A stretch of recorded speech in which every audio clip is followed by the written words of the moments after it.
Mga kaparokya, bago natin umpisa ng online viewership ng dalawang bigating noontime show dito sa bansa, ang It's Showtime at Eat Bulaga, ngayong araw po ng Huwebes, December 12, ay ibabahagi ko po muna sa inyo ang highest viewership na nakuha po ng dalawang noontime show kahapon, and of course, yung prizes given nila yesterday. Pero bago yan mga kaparokya, ay humiling ako na paki-subscribe po ang aking YouTube channel. Paki-click ang bell icon para una kayong ma-notify sa mga bagong video na ilalabas ko.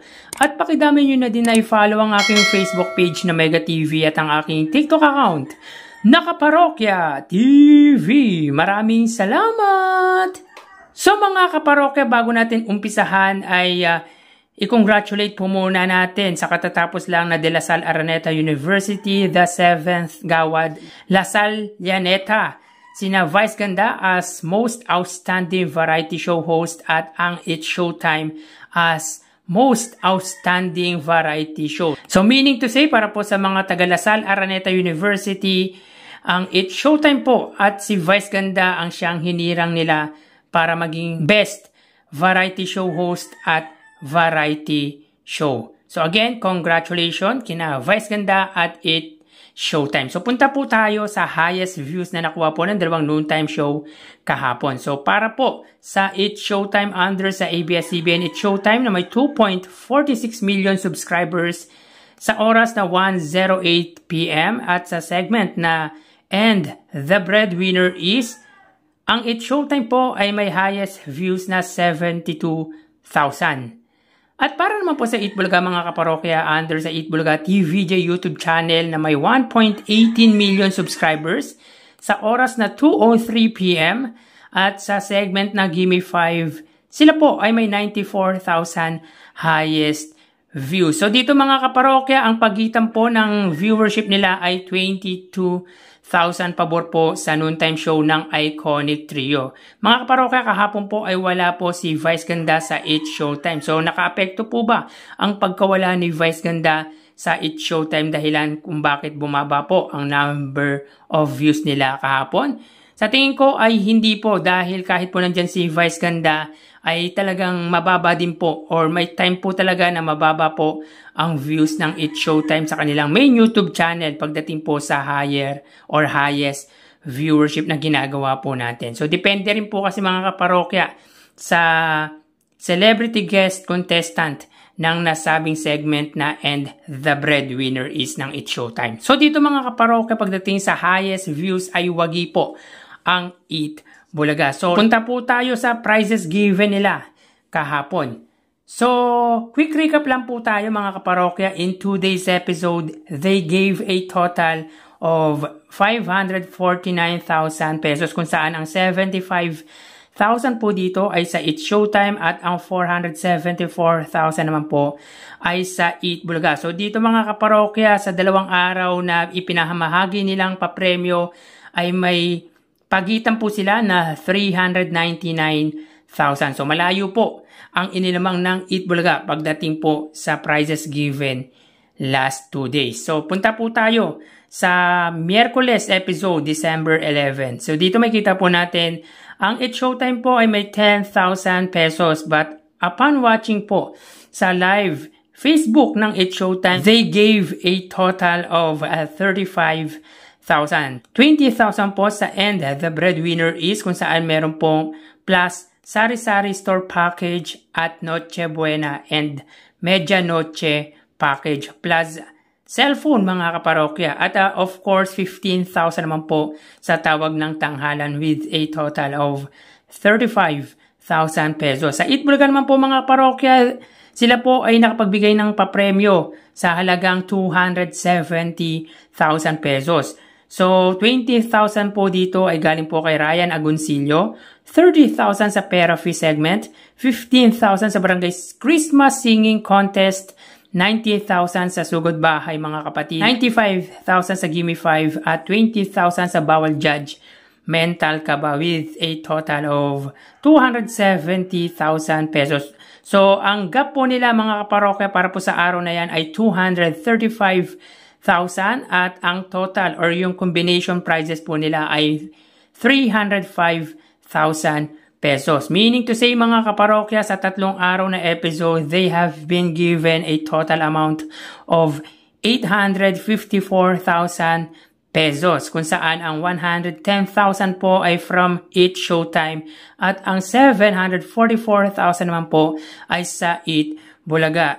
Ibig sabihin mga kaparokya, they have 634,000 differentiate or prices gap in favor of Eat Bulaga. So talagang pagdating sa papremyo ay milya-milya po ang layo ng pagitan ng dalawang noontime show. At yun nga po ay pabor sa noontime show ng Iconic Trio. So again, dito mga kaparokya, pagdating sa highest views ay wagi po ang Eat Bulaga. At pagdating din po sa prizes given ay of course Eat Bulaga pa rin po ang siyang nagwagi.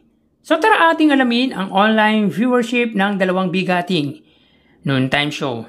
Para sa Eat Bulaga under TVJ Facebook page na may 2.7 million followers at sa Eat Showtime naman po na may 18 million followers. So as of 1:44 PM ang Eat Showtime po ay may kasalukuyang segment na And the Breadwinner Is, yung continuation ng And the Breadwinner Is. Ang Eat Bulaga naman po ay may kasalukuyang segment na Gimme 5. So dito makita po natin mga kaparokya, ang Eat Showtime po ay may 5,200 viewers, samantalang ang Eat Bulaga po, sila po ay may kasalukuyang viewers na 5,000. So again mga kaparokya, as of 1:44 PM ang Eat Showtime ay may 5,200 viewers or 5,000 at ang Eat Bulaga naman po ay may 5,000 viewers. So punta naman po tayo sa TV Network YouTube channel ng dalawang noontime show. Unahin po natin ang Eat Bulaga under po yan sa TV5 Philippines na may 2.16 million subscribers at sa Eat Showtime naman po under GMA Network YouTube channel na may 37.2 million subscribers. So as of 1:45 PM ang Eat Showtime po, sila ay may 16,000 viewers. Ang Eat Bulaga naman po under TV5 mga kaparokya, sila po ay may 28,000 live viewers. So again, as of 1:45 PM ang Eat Showtime under GMA Network, sila ay may 16,000 viewers. At ang Eat Bulaga naman po under TV5 ay may 28,000 live viewers. So punta naman po tayo mga kaparokya sa main YouTube channel ng dalawang noontime show. Para po sa Eat Showtime under ABS-CBN Eat Showtime na may 2.46 million subscribers at sa Eat Bulaga naman po under sa Eat Bulaga YouTube channel or Eat Bulaga TVJ YouTube channel na may 1.18 million subscribers. So as of 1:46 PM mga kaparokya, ang Eat Showtime po, sila ay may 64,000 viewers. Ang Eat Bulaga naman po, sila po ay may 93,000 live viewers. So again mga kaparokya, as of 1:46 PM ang Eat Showtime, sila ay may 64,000 viewers at ang Eat Bulaga naman po mga kaparokya, sila ay may 93,000 live viewers. So bali ang total na nakuha ng dalawang noontime show ay, mga kaparokya, bago natin ibigay ang total live viewers na nakuha ng dalawang noontime show para sa ikalawang bahagi around 1:40 PM ay humiling po ako sa inyo na pakisubscribe po ang aking YouTube channel. Pakiclick ang bell icon para una kayong ma-notify sa mga bagong video na ilalabas ko. At pakidamay nyo na din na i-follow ang aking Facebook page na Mega TV at ang aking TikTok account na Kaparokya TV. Maraming salamat! So bali, ang total na nakuha po ng Eat Showtime ay 85,000 viewers.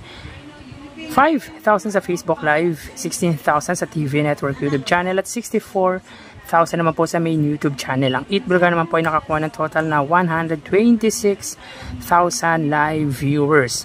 5,000 sa Facebook Live, 28,000 naman po sa TV Network YouTube channel at 93,000 naman po sa main YouTube channel. So again mga kaparokya, ang Eat Showtime ay may 85,000 viewers at ang Eat Bulaga naman po ay 126,000 live viewers. So dito mga kaparokya ay lamang po ng 41,000 ang noontime show ng Tito Vic and Joey na Eat Bulaga. So yan po ang lumalabas sa kanilang online viewership as of 1:48 PM at mamaya magbabalik pa po tayo sa uling bagay ng ating online viewership ng dalawang noontime show. Magpapaalam na po ako sa inyo mga parokya. Mag-iingat po tayo. Thank you and God bless.